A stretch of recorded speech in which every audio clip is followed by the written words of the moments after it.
সংসারের কাজগুলোকে আমরা যদি একটু মহিলারা বুদ্ধি খাটিয়ে করতে পারি, প্রত্যেকটি কাজ আমাদের অনেকটাই সহজ হয়ে যায়। এমনই কিছু উপকারী টিপস শেয়ার করব। চলুন তাহলে আজকের টিপসগুলি আমরা দেখে নিই। প্রথম যে টিপসটি শেয়ার করছি, একটি পাত্রের মধ্যে 1 চামচ আমি চা পাতা নিয়ে নিয়েছি। এবার এই চা পাতার মধ্যে কিছু জিনিস আমাদের মেশাতে হবে। আমি এখানে সামান্য পরিমাণ ঘি নিয়ে নিয়েছি, যেহেতু গরমকাল ঘিটা আমার এখানে তরল অবস্থাতেই ছিল। চায়ের মধ্যে ঘি দিয়ে খুব ভালো করে মিশিয়ে নিলাম। সেই সঙ্গে এর মধ্যে আমি দিয়ে দিচ্ছি কিছুটা পরিমাণ জোয়ান। জোয়ানটা দিয়েও খুব ভালো করে চা পাতার সঙ্গে মিশিয়ে নিতে হবে। কিছুটা পরিমাণ কর্পূর আমি হাতের সাহায্যে গুঁড়ো করে দিয়ে দিলাম।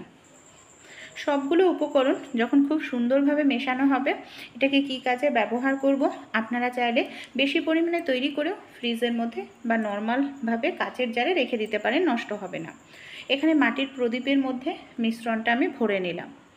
যখন আমাদের বাড়িতে মশার উৎপাত খুবই বেড়ে যাবে, এই ধরনের একটি প্রদীপ যদি আমরা ধরাতে পারি, এই যে প্রদীপটা সারা ঘরে ধরালে মশার উৎপাত কমে যাবে। চলুন পরের টিপসটি দেখে নিই। পেঁয়াজ আমরা রান্নায় প্রত্যেকেই ব্যবহার করে থাকি। এখানে একটি পেঁয়াজ নিয়ে নিয়েছি। পেঁয়াজটাকে আমরা অর্ধেক করে কেটে নিলাম।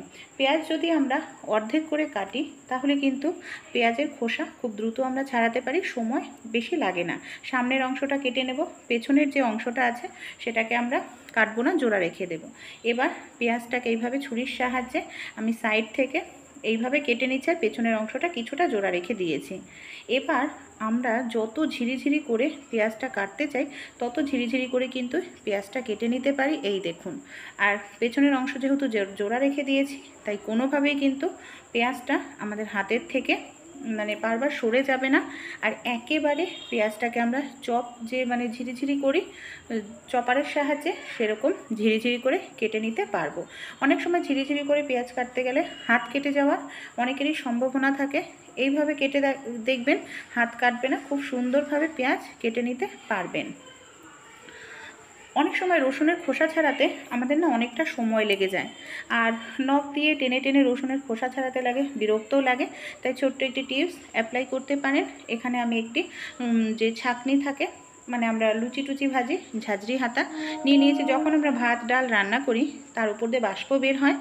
আমরা যদি রসুনের খোসা অনেকটা ছাড়াতে চাই, সেই বাষ্পের ওপর কিছু সময় রেখে দিলে, কিছু সময় 5-10 সেকেন্ডের জন্য, দেখবেন রসুনের যে খোসাটা আছে খুব সহজেই আলগা নরম হয়ে যাবে।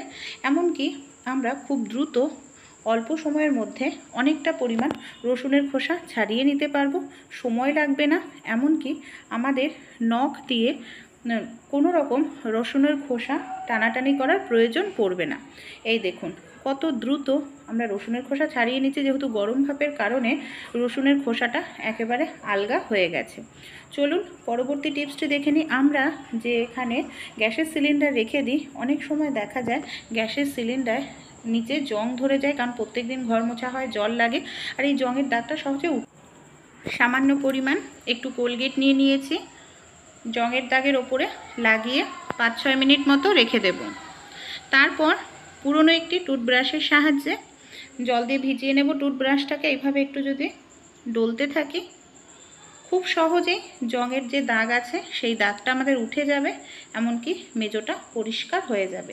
আর দেখুন, প্রত্যেক মাসেই জংয়ের দাগ তোলাটা খুবই কষ্টকর ব্যাপার। তো এই ধরনের থালা প্রত্যেকের বাড়িতেই থাকে। আমরা যদি পুরনো একটি থালা, স্টিলের থালা নেবেন, অবশ্যই লোহার নয়, তার উপরেই গ্যাসের সিলিন্ডারটা রেখে দিই, তাহলে যতই ঘর মুছবো তাও কিন্তু গ্যাসের সিলিন্ডারে জল লাগবে না, এমনকি মেঝোতে কোনো রকম দাগ সৃষ্টি হবে না। চলুন পরবর্তী টিপসটি আমরা দেখে নিই বন্ধুরা। এখানে আমি একটি বোতল অর্ধেক করে কেটে নিয়েছি। একটি ছুরি আমি গ্যাসের ওপর রেখে গরম করতে নিলাম। বোতলের ঠিক ঢাকনায় আমাদের ছিদ্র করে নিতে হবে। সবার প্রথমে আরও একটি ঢাকনাকে এইভাবে তাপ দিয়ে আমি বোতলের ঢাকনার ওপরে এইভাবে লাগিয়ে দিচ্ছি। এই দেখুন, দুটো ঢাকনায় আমাদের এইভাবে লাগিয়ে নিতে হবে। ছুরিটা গরম করে নিয়ে দুটো ঢাকনা আমরা এইভাবে গোল করে সমান করে কেটে নেব। এইভাবে গোল করে সমান করে আমি দুটো ঢাকনা কেটে নিচ্ছি। কী কাজে ব্যবহার করব চলুন দেখে নিই। অনেক সময় দেখা যায় আমরা কোনো বোতলে জারের থেকে তেল ঢালবো, ফানেলের প্রয়োজন হয়, হাতের কাছে ফানেল থাকে না, জারের থেকে ডাইরেক্ট ঢালতে গেলে অনেক সময় তেল পড়ে যায়। তাই দেখুন, জলের বোতল, কোল্ড ড্রিঙ্কসের বোতল ফেলে না দিয়ে এইভাবে আমরা খুব সহজেই ফানেল হিসাবে ইউজ করতে পারি। যে কোনো তরল লিকুইড জিনিস আমরা যে কোনো ছোটো জারে বোতলে ঢেলে নিতে পারি। আর এটাকে আমরা একটি পলিথিনের মধ্যে ভরে তেলের জারের সঙ্গে আটকে রাখবো। যখন প্রয়োজন খোঁজাখুঁজির প্রয়োজন পড়বে না, আর পরিষ্কারও থাকবে। চলুন পরবর্তী যে টিপসটি আছে আমরা দেখে নিই। অনেক সময় আমাদের বাড়িতে যে টিফিন কারি থাকে তার ঢাকনাটা এতটাই টাইট থাকে, সহজে খোলা যায় না। আমরা এইভাবে বাড়ি মেরে মেরে খুলি, যার ফলে অনেক সময় দেখা যায় আমাদের যে টিফিন কারিটা মানে টোস্ট খেয়ে যায়। একটি চামচের মধ্যে আমি নিয়ে নেব সামান্য পরিমাণ একটু তেল। অতিরিক্ত নেওয়ার দরকার নেই, সামান্য পরিমাণ তেল নিলেই হয়ে যাবে।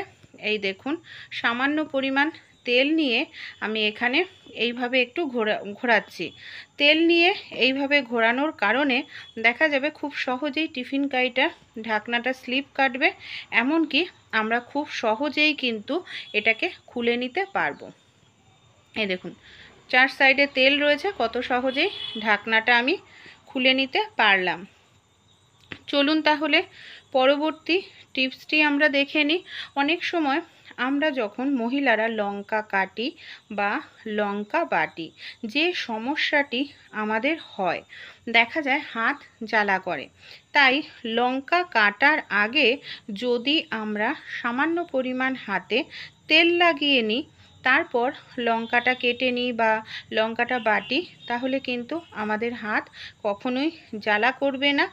আর পরবর্তী টিপসটি চলুন দেখে নিই। অনেক সময় ভাত রান্না করতে বসিয়ে অন্য কোনো কাজে গেলে দেখা যায় ভাতটা বেশি পরিমাণ হয়ে যায়। আর ভাতটা যদি বেশি হয়ে যায় সেক্ষেত্রে নরম হয়ে যায়। নরম ভাত আমাদের অনেকেরই একদম ভালো লাগে না। তাই নরম যদি হয়ে যায় কোনো কারণে ভাতটাকে কিভাবে আমরা ঝরঝরে করে নিতে পারবো তারই একটি টিপস এখানে শেয়ার করব। কি করতে হবে এখানে আমাদের, আমি নিয়ে নিয়েছি বেশ কিছুটা পরিমাণ বরফ। এই দেখুন, আমি এইভাবে গরম ফুটন্ত ভাতের মধ্যে বরফ দিয়ে দিচ্ছি। অবশ্যই গ্যাসটা বন্ধ করে নেব। তারপর বরফটা দিয়ে খুব ভালো করে নাড়াচাড়া করে ফ্যান ঝরিয়ে নেব। ভাতটার টেম্পারেচার কমে যাবে, ঝরঝরে হয়ে যাবে। অনেক সময় আমাদের সিঙ্কটা দেখা যায় এইভাবে নোংরা হয়ে যায়, বাসন মাজা হয় কিংবা আমরা মাছ মাংস ধুই, যার কারণে সিঙ্ক থেকে বাজে দুর্গন্ধ বেরোয়। চা খাওয়ার পর যে চা পাতাটা ফেলে দিই, এটাকে ভুলেও না আপনারা ফেলবেন না। কি কাজে ব্যবহার করব দেখুন, চা পাতাটা দিয়ে আমি এইভাবে সিঙ্কটাকে একটু ভালো করে ডলে নিচ্ছি। এতে আমাদের যে সিঙ্কটা একেবারে নোংরা হয়ে গেছে, বাজে দুর্গন্ধ হয়ে গেছে, চা পাতা স্ক্রাবের কাজ করবে, সিঙ্কটার শ্যাওলা নোংরা ভাব দূর করবে, বাজে গন্ধ দূর করতে সাহায্য করবে। জল দিয়ে ধোয়ার পর রেজাল্ট আপনাদের দেখাচ্ছি। এই দেখুন কতটা ভালো লাগছে। পরবর্তী টিপসটি চলুন দেখে নিই। আমাদের বাড়িতে যে গ্যাস সিলিন্ডার থাকে, গ্যাস সিলিন্ডার শেষ হয়ে যাওয়ার পর আমরা নতুন গ্যাস সিলিন্ডার লাগাই, কিন্তু বাড়িতে যদি বয়স্ক মারা থাকে তাদের ক্ষেত্রে গ্যাস সিলিন্ডার খুলতে খুবই কষ্ট হয়। তাই এই ধরনের পেরেক কম বেশি প্রত্যেকের বাড়িতেই থাকে। হাতের কাছে একটি পেরেক নিয়ে নেবেন, গ্যাস সিলিন্ডারের ক্যাপের ঢাকনায় লাগে হালকা করে টান দিলেই কোনো রকম শক্তি প্রেসারের প্রয়োজন পড়বে না, খুব সহজেই আপনারা খুলে ফেলতে পারবেন। পরবর্তী যে টিপসটি শেয়ার করব, আমরা যে কাচের জারে ঘি, জ্যাম বা আচার নিয়ে আসি, অনেক সময় এগুলো শেষ হয়ে গেলে পরিষ্কার করতে খুবই অসুবিধা হয়, কারণ এর নিচের দিকে হাত পৌঁছায় না। সেক্ষেত্রে এর ভেতরে ঘিয়ের গন্ধ, জ্যামের গন্ধ থেকে যায়। তাই ছোট্ট একটি টিপস অ্যাপ্লাই করবেন। স্কচব্রাইটে সামান্য পরিমাণ সাবান লাগিয়ে নিন। তারপর এখানে আমি নিয়ে নিয়েছি কাঁটা চামচ। কাঁটা চামচের মধ্যে এভাবে স্কচব্রাইটটাকে আটকিয়ে নেব, পেঁচিয়ে নেব।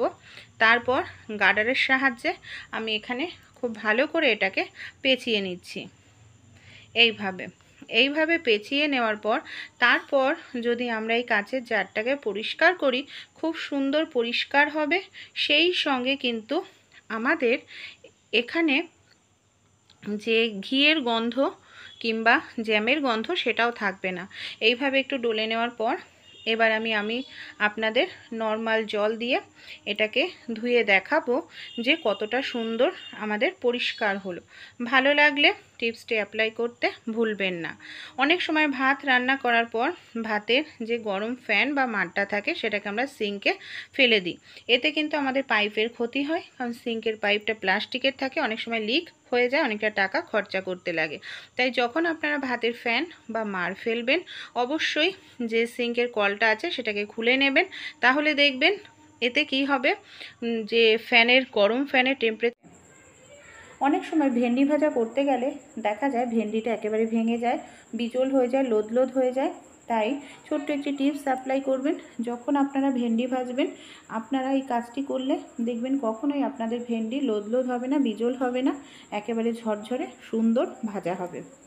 এর জন্য ভেন্ডি ভাজতে গেলে সামান্য পরিমাণ একটু লেবুর রস দিয়ে দিন। লেবুর রস দিলে ভেন্ডি ভাজাটা খেতেও ভালো লাগে, এমনকি খুব সুন্দর ঝরঝরেও হয় ভেন্ডি ভাজা। তাই অবশ্যই আপনারা একবার অ্যাপ্লাই করে দেখবেন, কাজে লাগবে। আলুর খোসা আমরা কি করি, ফেলে দিই। তাই আলুর খোসা এই ভিডিওটি দেখার পর আর কখনোই ফেলবেন না। খুব ভালো করে জল দিয়ে 3-4 বার ধুয়ে নিন। 3-4 বার এখানে ধুয়ে নিয়েছি। জলের থেকে একটি পাত্রের মধ্যে আমি আলুর খোসাটাকে তুলে নিচ্ছি।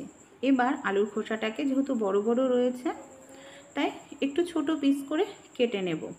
কি কাজে আলুর খোসাটা ব্যবহার করব চলুন দেখে নিই। সবার প্রথমে আলুগুলোকে, মানে আলুর খোসাটাকে ছোট টুকরো করে কেটে নিলাম। একটি পাত্রের মধ্যে আমি এখানে ঢেলে নিচ্ছি। এবার এর মধ্যে এক এক করে নুন দিয়ে দেব, হলুদ দিয়ে দেব, সেই সঙ্গে এখানে আমি দিয়ে দিচ্ছি কিছুটা কালো জিরে, লঙ্কার গুঁড়ো, আর আমি এখানে দিয়ে দিচ্ছি কিছুটা পরিমাণ বেসন। সবার প্রথমে জল দেব না, জলের প্রয়োজন হলে পরে দেব। আর এটাকে না অতিরিক্ত জল দেওয়া যাবে না, শুকনো শুকনো করে মাখতে হবে। এরপর গ্যাসের ওপর তেল গরম করে এইভাবে বড়ার আকৃতি করে গোল গোল করে দিয়ে দেব। আর গ্যাসের ফ্লেমটাকে মিডিয়ামে রেখে ভেজে নেব। দু সাইড এখানে আমাদের লাল লাল করে ভাজতে হবে। যখন দু সাইড আমাদের একেবারে লাল করে ভাজা হবে, তখন তেলের থেকে তুলে নেব। চায়ের সঙ্গে খেতে পারেন, ডাল ভাতের সঙ্গে খেতে পারেন। এই আলুর খোসা ভাজা দারুণ লাগে। সময় দেখা যায় গরমকালে আমরা পাতিলেবু বেশি পরিমাণে খাই, ভাতের সঙ্গে লেবুর জল কিন্তু বেশি দিন ভালো থাকে না। তাই এই ধরনের যে কাচের জার আছে, কাচের জারের মধ্যে আপনারা যদি পাতিলেবুগুলোকে জলের মধ্যে ডুবিয়ে রাখেন, তাহলে কিন্তু 2-3 মাস ভালো থাকবে। কিন্তু এই কাচের জারটাকে অবশ্যই ফ্রিজে রাখতে হবে। ফ্রিজে না রাখলে কিন্তু খুব তাড়াতাড়ি লেবুগুলো আমাদের নষ্ট হয়ে যাবে। তাই ভালো লাগলে অবশ্যই টিপসটি অ্যাপ্লাই করতে ভুলবেন না। পরবর্তী যে টিপসটি শেয়ার করব, টিফিন কারি আমরা কম বেশি প্রত্যেকেই ব্যবহার করে থাকি। কিন্তু অনেক সময় কি হয়, আমরা যে টিফিন কারিটা ব্যবহার করি হয়তো ডিপ ফ্রিজে রাখি, ডিপ ফ্রিজে বরফ অতিরিক্ত জমে যায়, যার কারণে টিফিন কারিটা বের করা যায় না। টিফিন কারি হোক কিংবা কন্টেনার, যে কোনো কিছুই আপনারা রাখবেন না কেন, ছোট্ট একটি কাজ করবেন, তার তলায় সামান্য তেল লাগিয়ে নেবেন। দেখুন আমি এখানে মাছ রাখছি টিফিন কারির মধ্যে। সবার প্রথমে তলায় একটু তেল লাগিয়ে নিয়েছি, যার কারণে কি হবে, আমরা যখন ডিপ ফ্রিজের থেকে টিফিন কারিটা বের করতে চাইবো, যেহেতু তেল লাগানো আছে, খুব সহজেই কিন্তু আমরা এটাকে বের করে নিতে পারবো। তেল লাগানোর কারণে বরফটা খুব তাড়াতাড়ি ছাড়তে সাহায্য করবে। অনেক সময় বেগুন আমাদের এইভাবে একেবারে শুকিয়ে যায়, আর শুকনো হয়ে যাওয়া বেগুন আমাদের কোনো সবজি তরকারিতে দিলেই ভালো লাগে না। শুধু বেগুন নয়, যে কোনো সবজির ক্ষেত্রেই দেখা যায় এই সমস্যাটি। কিভাবে আমরা টাটকা করে নেব, এখানে আমি বেগুনটাকে জলে ভিজিয়ে জলের মধ্যে কিছুটা পরিমাণ দিয়ে দিলাম বরফ জলে বেগুনটাকে আমি 10 মিনিটের জন্য ভিজিয়ে রেখেছিলাম। দেখুন বেগুনটা কত সুন্দর টাটকা হয়ে গেছে। এবার আমরা যদি কোনো সবজি তরকারি রান্না করি, এটা কিন্তু খেতেও ভালো লাগবে, এমনকি ঠিকঠাক মতো আমাদের সেদ্ধও হবে। তাই এই ছোট্ট টিপসটি আপনাদের কাজে আসতে পারে। অবশ্যই একবার হলেও কিন্তু আপনারা অ্যাপ্লাই করে দেখবেন বন্ধুরা।